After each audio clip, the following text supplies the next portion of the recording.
ختم جائز قرار نہیں دیتا۔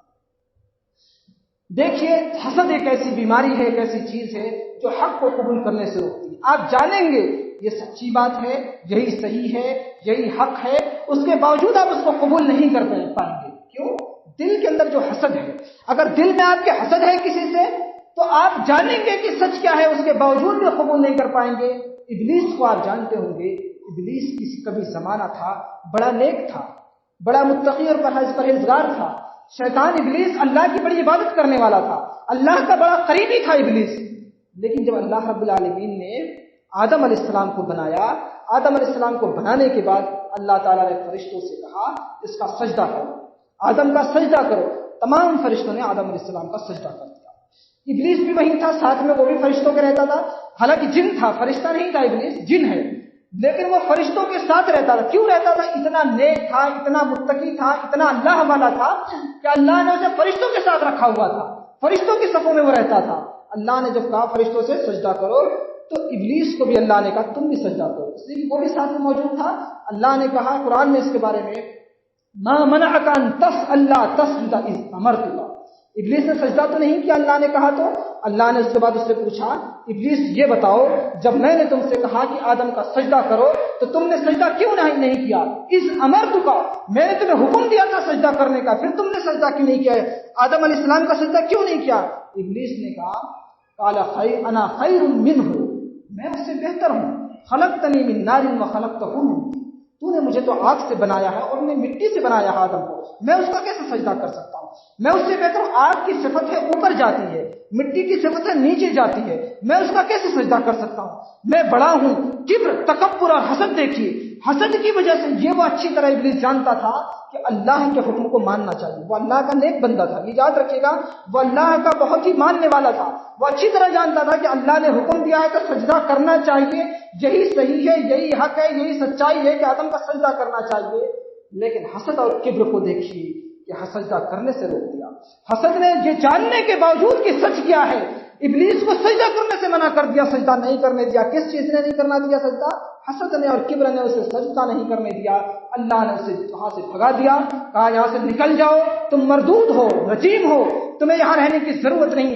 اللہ نے ہمیشہ کے لیے اسے دھتکار دیا، دنیا میں بھگا دیا، اور اس کا ٹھکانہ مرنے کے بعد قیامت کے دن ہمیشہ کے لیے جہنم میں جانے کا کر دیا۔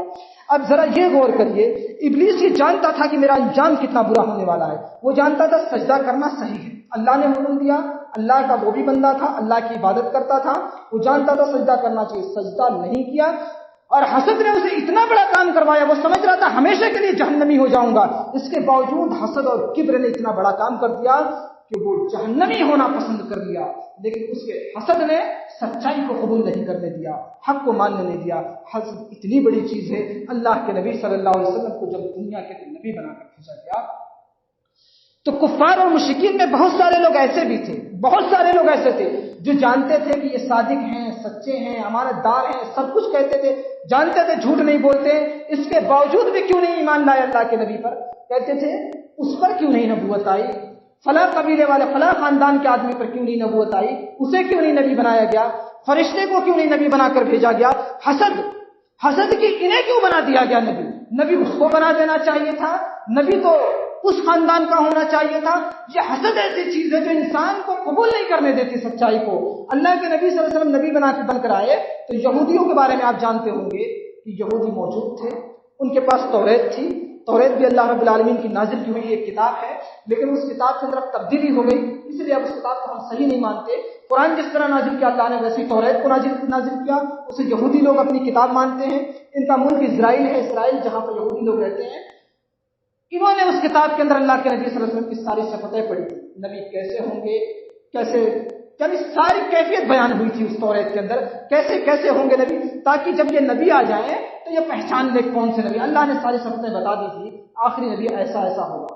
اللہ کے نبی صلی اللہ علیہ وسلم آگے دنیا کے اندر عرب کے اندر آئے، یہودیوں نے جب سنا، آپ کو دیکھا تو جان گئے کہ یہ تو وہی نبی ہے جس کا ذکر ہماری کتابوں میں آیا ہوا ہے، توریت کے اندر جس کا ذکر ہے وہی نبی ہے، یہ پہچان لیا اسے، اور بہت سارے نے ایمان بھی لائے۔ عبداللہ بن سلام مسلمان ہو گئے فوراً، اور بھی کئی لوگ تھے جو مسلمان ہو گئے، جب دیکھے یہودی تھے یہ عبداللہ بن سلام، اور بھی لوگ یہودی تھے، جب انہوں نے ساری صفتیں پڑھی ہوئی تھی، ساری نشانیاں پڑھی ہوئی تھی، اللہ کے نبی کو دیکھا، آپ کے پاس آئے، چند ایک سوال کیے، مسلمان ہو گئے اس کے بعد وہ لوگ، اور سارے لوگوں نے پہچانا یہودیوں نے، لیکن نبی کو نبی نہیں مانا۔ قرآن نے بھی کہا ہے، ایسا نہیں کہ میں اپنی طرف سے کہہ رہا ہوں کہ انہوں نے پہچان لیا تھا نبی کو، قرآن کہتا ہے یعرفونہ کما یعرفون ابناءہم، وہ اس نبی کو ویسے ہی پہچان گئے تھے جیسے اپنے بیٹے کو انسان پہچان لیتا ہے۔ اللہ تعالیٰ کیا قرآن میں کہتا ہے کہ نبی کو اسی طریقے سے انہوں نے پہچان لیا تھا جیسے ایک انسان اپنے بیٹے کو جانتا ہے، ویسے پہچان لیا تھا۔ کوئی اپنے بیٹے کو پہچاننے میں غلطی نہیں کرتا، ویسے یہودی بھی اس نبی کو پہچان گئے تھے کہ یہ آخری نبی ہے، اور اسی کا ذکر ہماری کتابوں میں توریت میں آیا ہوا ہے۔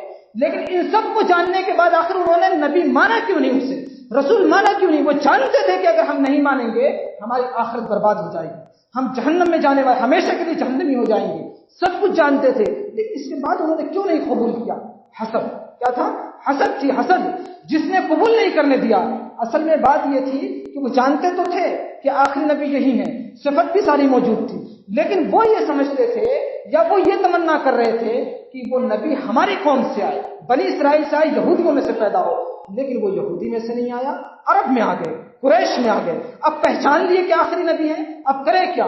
پہچان تو لیا لیکن حسد کی وجہ سے انکار کر دیے، اور اس حسد کی وجہ سے جہنم تک اس حسد نے پہنچا دیا۔ ہمیشہ کے لیے اس حسد نے یہودیوں کو جہنمی بنا دیا۔ اس لیے حسد اتنی خطرناک چیز ہے کہ انسان حق کو جاننے کے بعد سچائی کو جاننے کے باوجود بھی قبول نہیں کر پاتا۔ اس لیے اپنے دلوں کو حسد سے پاک کریے اور نیک دل بنائیے۔ حسد میں بتا دوں ہر دل کے اندر کچھ نہ کچھ ہوتا ہے، فطری چیز ہے، ہر دل کے اندر کچھ نہ کچھ حسد ضرور رہے گا، لیکن اب ہمیں کیا کرنا چاہیے؟ ہمیں یہ کرنا چاہیے کہ اس حسد کو دبا دیں، کیونکہ انسان کا نفس ہے، ہر نفس کے اندر برائی ہوتی ہے، جتنے بھی دل ہیں ہر دل کے اندر اچھائی اور برائی دونوں ابھرتی رہتی ہیں، کبھی اچھائی ابھرے گی کبھی برائی ابھرے گی، لیکن اصل انسان وہ ہے، متقی انسان وہ ہے جو برائی کو دبا دے دل کی اور اچھائی کو ابھار دے، یہی کامیابی ہے۔ کوئی یہ کہے کہ میرے دل کے اندر تو کبھی برائی ہوتی نہیں، کبھی برائی کا خیال ہی نہیں آتا، وہ جھوٹا ہے۔ اگر کوئی یہ کہتا ہے کہ میرے دل میں سے میں اچھائی سوچتا ہوں، برائی کبھی آتا ہی نہیں خیال برائی کا، تو انسان جھوٹا۔ کیوں؟ اس لیے کہ برائی انسان کے نفس کے اندر بسی ہوئی ہے۔ قرآن کہتا ہے ان النفس لامارۃ بالسوء، نفس انسان کو برائی کا حکم دیتا ہے۔ قرآن خود کہتا ہے کہ نفس انسان کو برائی کرنے کا حکم دیتا ہے، لیکن کامیاب انسان وہ ہے جو برائی سے رک جاتا ہے، اپنے نفس کی بات نہیں مانتا، اپنے نفس کی بات نہیں سنتا، اللہ کی بات سنتا ہے، قرآن حدیث کی بات سنتا ہے، وہ کامیاب ہونے والا انسان ہے۔ تو حسد جیسی چیز کبھی آپ کے دل میں جنم لے، آپ اسے فوراً پہچان لیں کہ یہ حسد ہے اور اسے دل کے اندر دور کریے، یہی کامیابی حسد ہے۔ اللہ رب العالمین قرآن مجید کے اندر فرماتا ہے وَدَّ كَثِيرٌ مِّنْ أَهْلِ الْكِتَابِ لَوْ يَرُدُّونَكُم مِّن بَعْدِ ایمانکم کفارا حسدا من عند انفسهم۔ اللہ رب العالمین کہتا ہے کہ وَدَّ كَثِيرٌ مِّنْ أَهْلِ الْكِتَابِ، یہودیوں میں سے اکثر لوگ کہتے ہیں، چاہتے ہیں، لَوْ يَرُدُّونَكُم مِّن بَعْدِ ایمانکم کفارا، کہ تمہارے ایمان لانے کے بعد تمہیں کافر بنا دیں، من بعد ایمانکم کفارا، تمہارے ایمان قبول کرنے کے بعد تمہیں کافر بنا دیں، حسدا من عند انفسهم من بعد ما تبين لهم الحق۔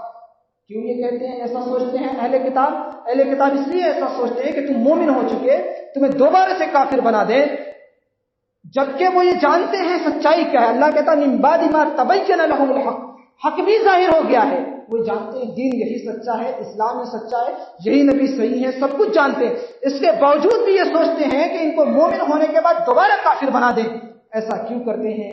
حسدا من عند انفسهم، اللہ نے بڑے واضح لفظ میں کہہ دیا، اس لیے ان کے دلوں کے اندر حسد ہے، وہ یہ نہیں چاہتے کہ یہ سچائی پر رہیں اور جنت میں چلے جائیں، یہودی یہ نہیں چاہتے کہ یہ سچائی پر قائم رہے اور جنت میں پہنچ جائے، اسی وجہ سے تمہارے پیچھے پڑے رہتے ہیں کہ تم مومن ہو گئے دوبارہ تمہیں کافر بنا ڈالیں۔ اس سے ایک بات اور بھی پتہ چلتی ہے کہ اگر کوئی انسان نیک ہوتا ہے، اچھا ہوتا ہے، تو بعض لوگ اس سے اس لیے جلتے ہیں کہ اس کا ماحول میں، سماج میں، سوسائٹی میں تھوڑا اچھا اثر ہوتا ہے، لوگ اسے نیک سمجھتے ہیں، اس کی قدر کرتے ہیں، اس کی عزت کرتے ہیں، تو لوگ اس سے جلتے ہیں۔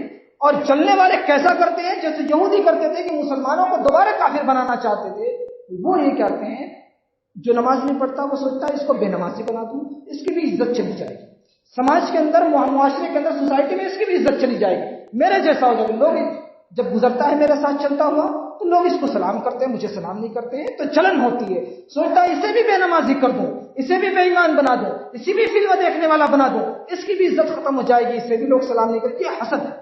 بجائے اس کے کہ میں بھی ویسا بن جاؤں، میری بھی لوگ عزت کرنے لگے، میری بھی لوگ قدر کرنے لگے، سوسائٹی میں، سماج میں مجھے بھی لوگ اچھے